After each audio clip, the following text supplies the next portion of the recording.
This is Alabama Politics with Steve Flowers, an in-depth interview with Alabama's top political newsmakers. Now, from the studios of Troy University, here is Steve Flowers.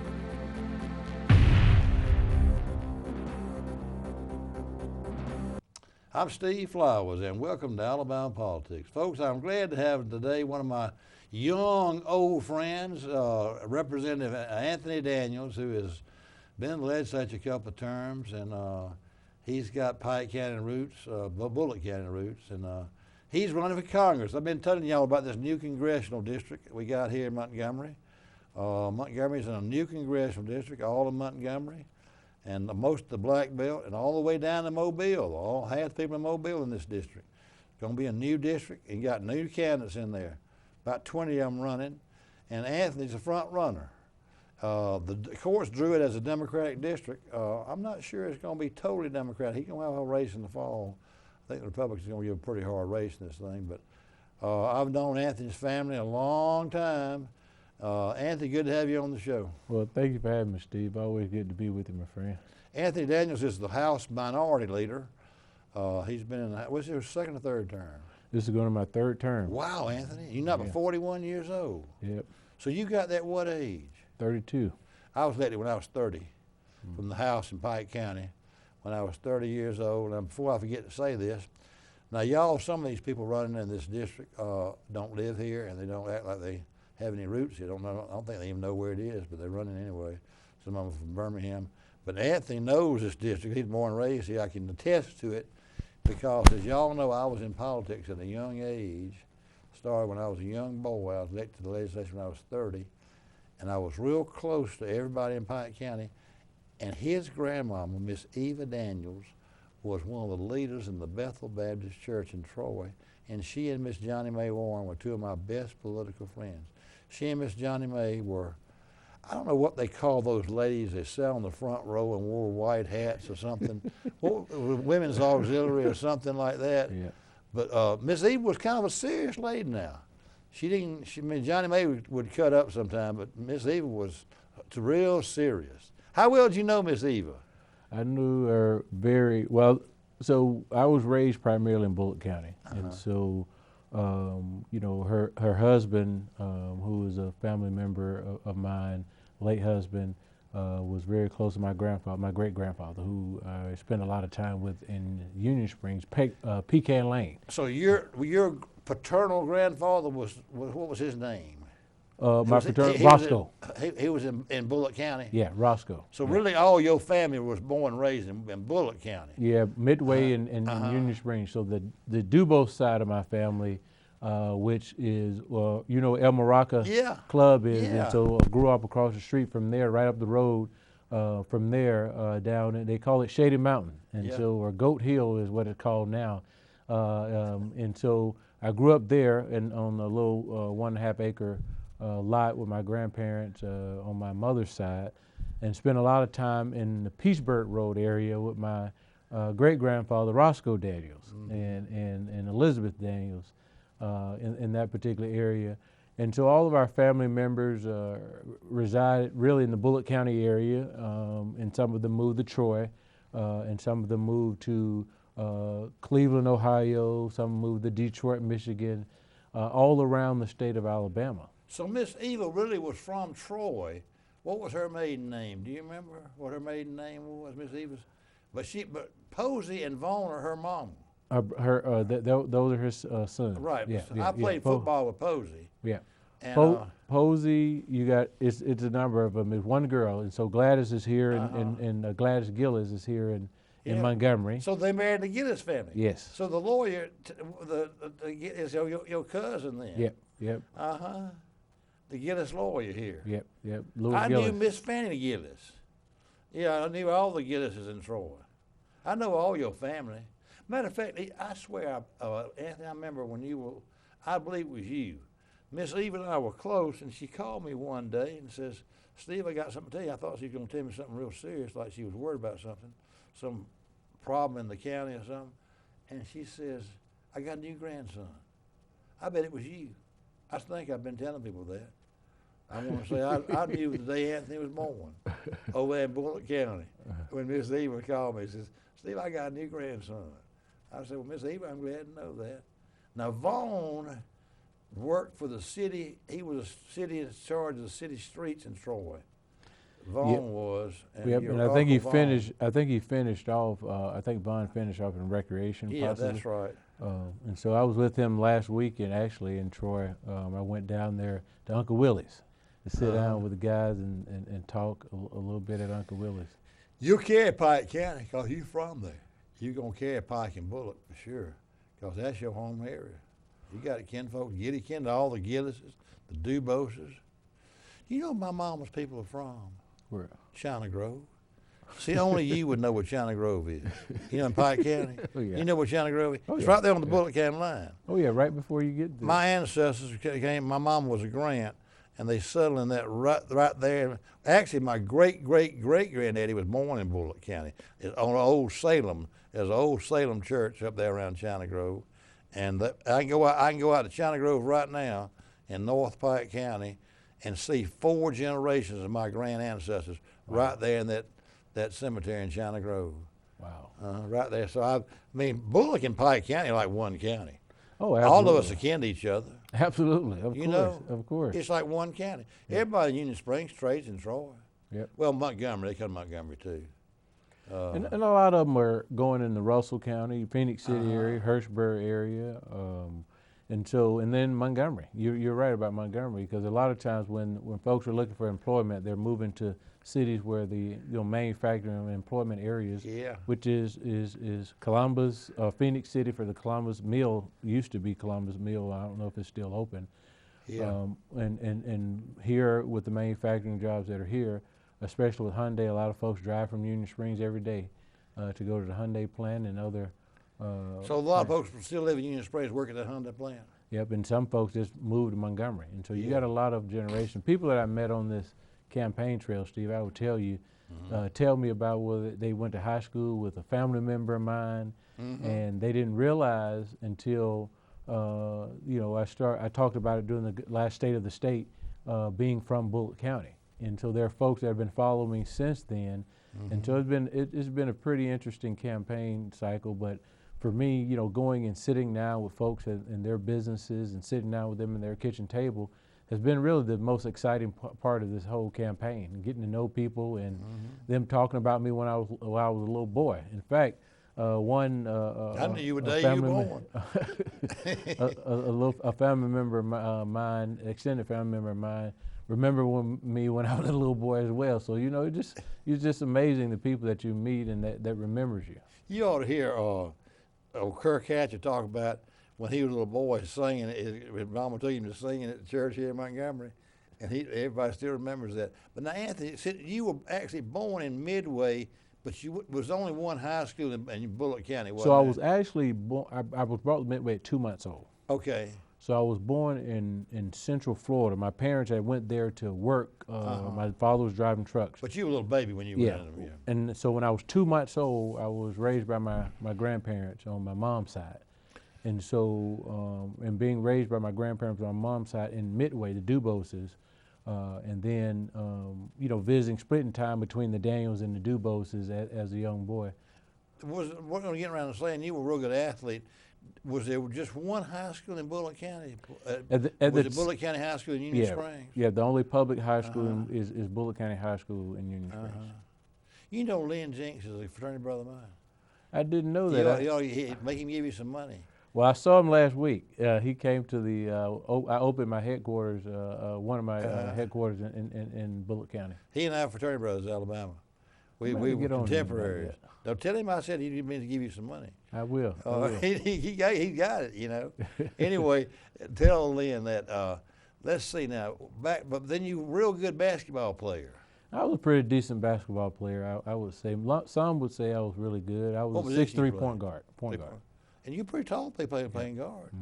How tall was your center then? About 6'6", but I played AAU basketball. Amari Stoudemire and I were teammates for 4 years in AAU. And so he was, of course, went on to the league to play, and I tore my ACL in football. I ran a 4.4, and I tore my ACL in football. Where'd you go to college? I went to Alabama A&M. I was. That's how you got up to Huntsville at first. Yep. So you went to Alabama A&M. Were you on a football scholarship? Well, I was going to play basketball, and then I started playing football when I was there, and I got hurt again. And so the injuries just kind of kept me from being able to really get going again. I had a car accident Thursday before the Saturday football game, got T-boned. And so I was a two-sport athlete. I really played 3 sports in high school, but being recruited in 2 sports. In fact, I was being recruited across the country in basketball. Was A&M down here recruiting you at Bullitt County? They came out to see you and everything? Well, they eventually I got to visit with A&M, but there were more the D1 prime schools were recruiting me in the beginning because it was very rare having a 6'3" point guard that can handle the ball and play defense and were pretty athletic at the point guard position. Now, Anthony, what'd you major in? Something? Because you're kind of an engineer, you're kind of a high-tech businessman, aren't you? I learned to be a high-tech businessman, but I started off teaching 3rd graders. Is that right? So you majored in education then? Yeah. And you thought you'd be a school teacher? Yep. Did you ever think you'd ever run for Congress and go to Congress? Never thought that a day in my life. It wasn't even even something on my radar. Politics wasn't on my radar, to be honest with you. What made you get into the legislature at a young age then? So I was elected chairman of the National Education Association when I was 23 years old. The whole country? Yeah. I'm ahead of the NEA? Yeah, the NEA student program, so the entire country, every college and university that had education majors. It's like having a membership, just like AEA has a membership. It was all of the college students, all the campuses, over 1,100 campuses nationwide. I was elected their 23 leader. years old? Yep. So that got you interested in politics? It got me into politics, and I went to D.C., one of the first times, I think it was maybe the 3rd time I've been on an airplane. You lived in D.C. then? Yeah. So I had to leave Huntsville and leave immediately a month after I was elected and moved to Washington, D.C., where they, provided you. It was a full-time job then? Yeah, provided you with an apartment and all the things that you can ever dream of. Would you lobby the Congress and everything for the NEA and that sort of thing? I was the spokesperson for them, and on the College Affordability Act that passed into law 2007, a lot of it was built around my personal story of having $58,000 in student loan debt, majoring in education. So those portions of it went in there, and then you'll see in my TV ad, I'm standing behind Ted Kennedy because I was the closer in a press conference on the College Cost Reduction Act. So I was the national spokesperson for that campaign. I'll be dog. So how long did you stay in that job? I was elected. It's a 2-year term. I was elected. And I left there in 2008. I was elected in 2006, and my term ended as a non-renewable term.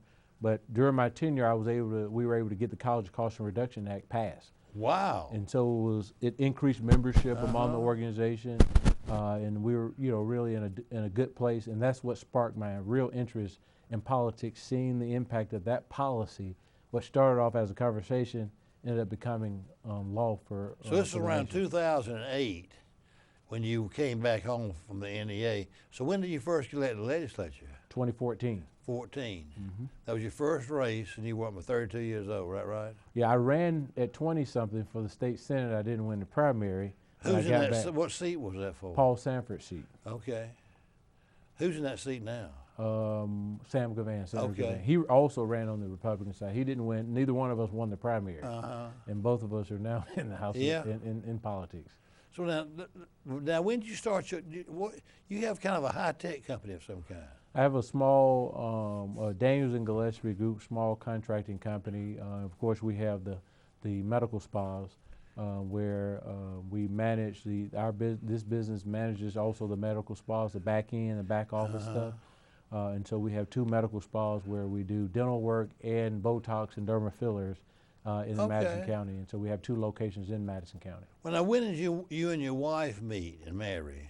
Well, we met, I think it was probably. She's a beautiful lady. Oh, absolutely. I'm very fortunate. I can tell you. Yeah, I punted you. What did they say? No, my wife and I, we got married in 2014. Had the ceremony. The year you went to the legislature. Yep, right before I got in the legislature. We were engaged a year before that. Is she from Huntsville? She's from Meridian, Mississippi, That's Tune right. Suba, right across the Alabama, right across the Mississippi line. I asked her that one time. I said, "Where are you from?" And she said, "Mississippi." That's right. She sure did that. Now, so y'all got married in 2014. Now, how old are y'all's children? You have more than one child? Yeah, so I had a daughter before I met my wife, Madison. She's 13. And then in my home, my wife and I have 2 children. Little Anthony, he's 5, and Abigail, she's 7. And they go to public schools in Huntsville? Yep, they go to Montesano Elementary. Yeah, I guess if you win this congressional seat, she'll practice here in Montgomery probably. But you go back. Let's talk about that congressional seat and tell our viewers, exactly the parameters of that seat. It's all. Tell them the parameters, all the towns and everything. Absolutely. The new 2nd district, y'all. So Russell County, Barber County, Bullock County, Macon County, Pike County, Montgomery County, Crenshaw, Butler. You have Monroe, Conecuh. You have Washington County, the city of Jackson and Clark County, and you have North Mobile. You know, I'm in almost every one of those papers in that area, and I've got a column coming. Old Guy Rhodes runs my column religiously in the Tuskegee News and has for 20 years. I've got a real good readership in the Tuskegee News. And I have written this in the past, and I've got a column coming, you'll enjoy it.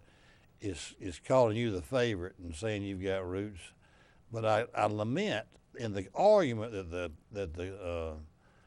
the state senator, whoever passed that plan, they knew wasn't in line with the congressional, what the judges had asked for.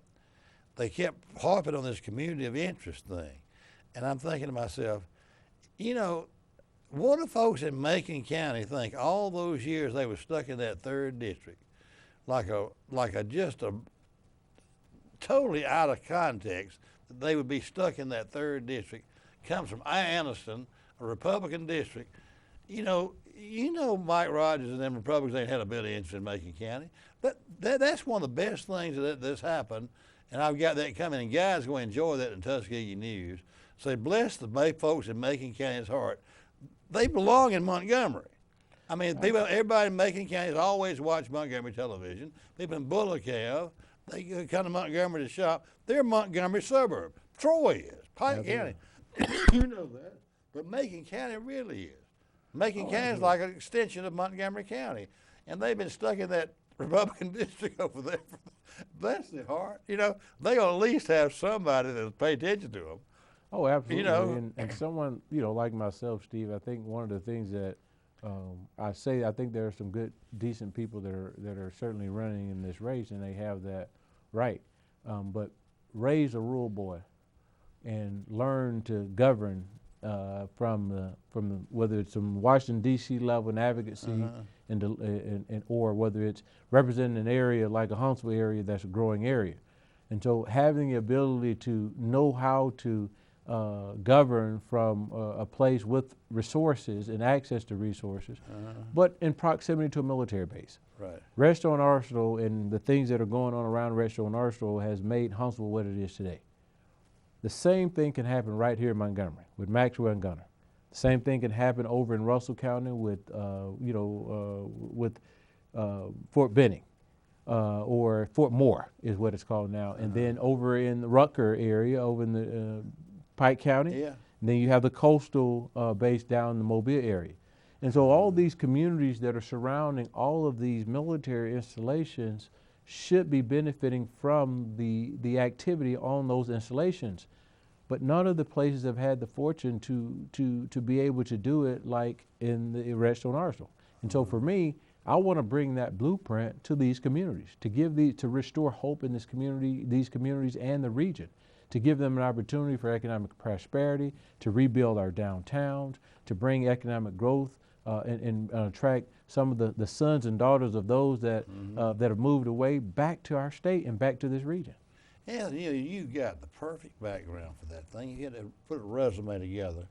You think about this, born and raised in the rural part of that district, understanding how important counties like Bullock, Macon, and Pike are, but you also have been around here in Montgomery all your life, been around Montgomery people, got all the relatives and Bullock County people, but the experience of having gone to Washington and spent 4 or 5 years as working for the NEA, So you know how Washington government works. Then you come back home and you're elected to 3 terms in the House, and you are perceived, and rightfully so, as someone who works across the aisle. I mean, you've gotten legislation passed where very few Democrats have gotten anything done in the supermajority legislature. But you have a reputation of working along, try to get things done. You've been a successful businessman. You're the right age. You're from the district, and you couldn't ask for a better resume, even though you didn't start out thinking you're gonna run for Congress when you were 12 years old, you know. But that's the perfect thing. The only thing, that's a very diverse district. Knowing that and knowing how the legislature works, know how Congress works, if you had to name the most important federal thing that you could do for this district if you win that seat, what would it be? I could tell you what I think it probably is. Let's see if you say the same thing. I'll ask you a 2-question thing. What do you think if you had to say? You can say several things, agriculture, thing, but if you had to say the most important thing you do for this district, and then what committee would you think be the best way to do that? Well, of course, appropriations is always a committee that you want to go for. Armed forces is certainly one, and so you got to look at areas that, right, with all the military bases that are in this district, it's the most military. Yeah, you have the most military bases of any district. That's exactly what I'm saying. In the state of Alabama.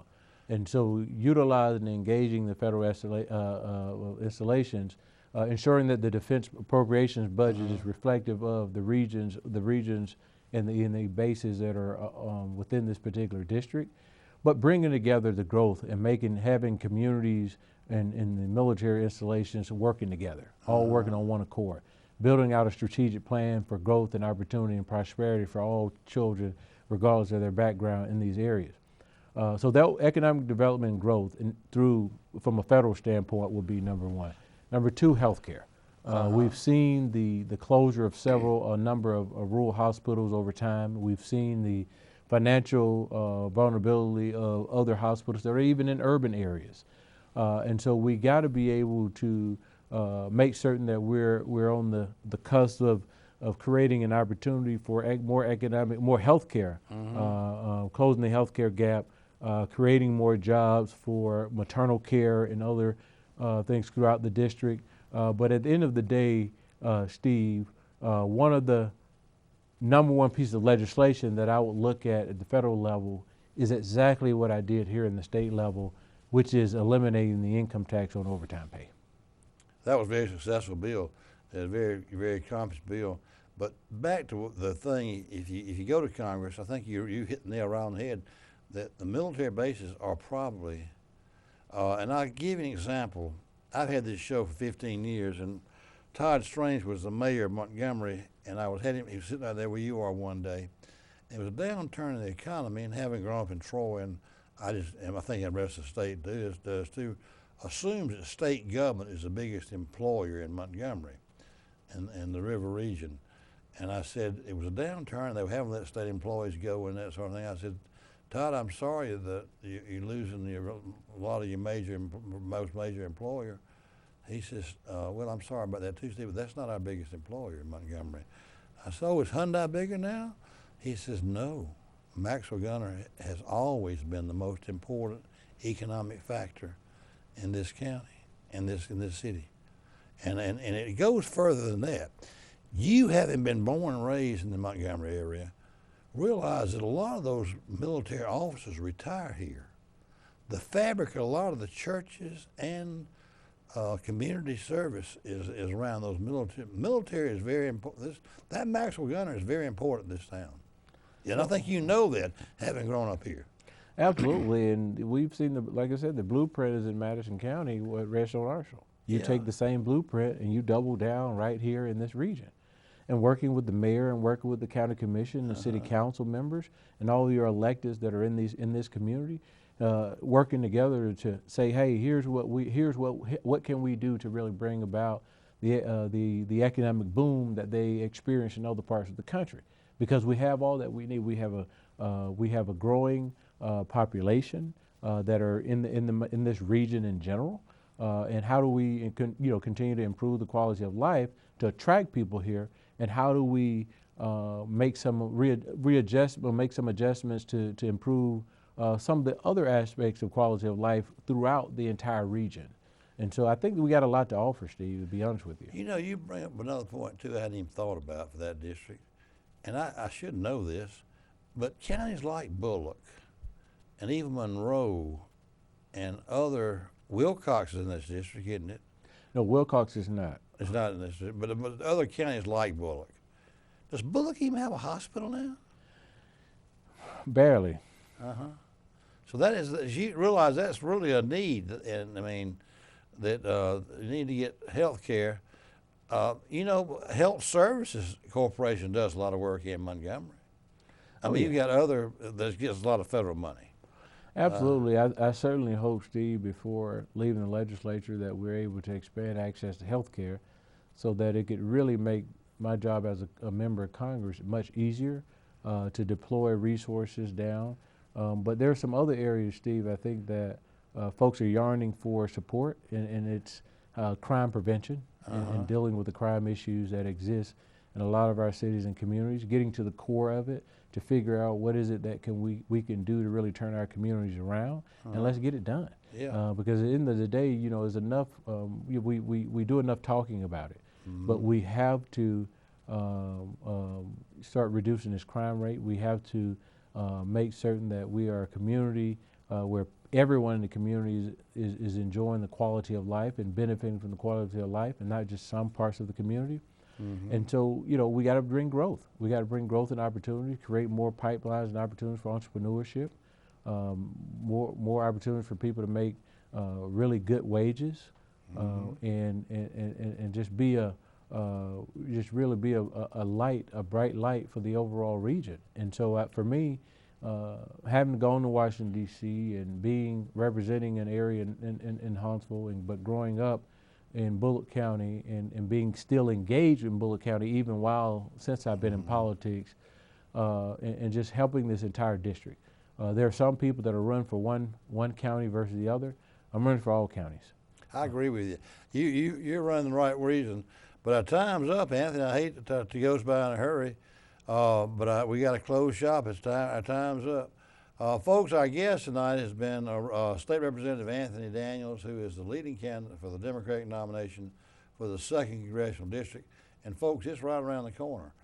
You'll vote in that race on March 5th for a new congressional seat. And we thank Representative Anthony Daniels for being with us, and hope you'll tune again next week for Alabama Politics. Thank you, Representative. All right, thank you. Thank you, Steve.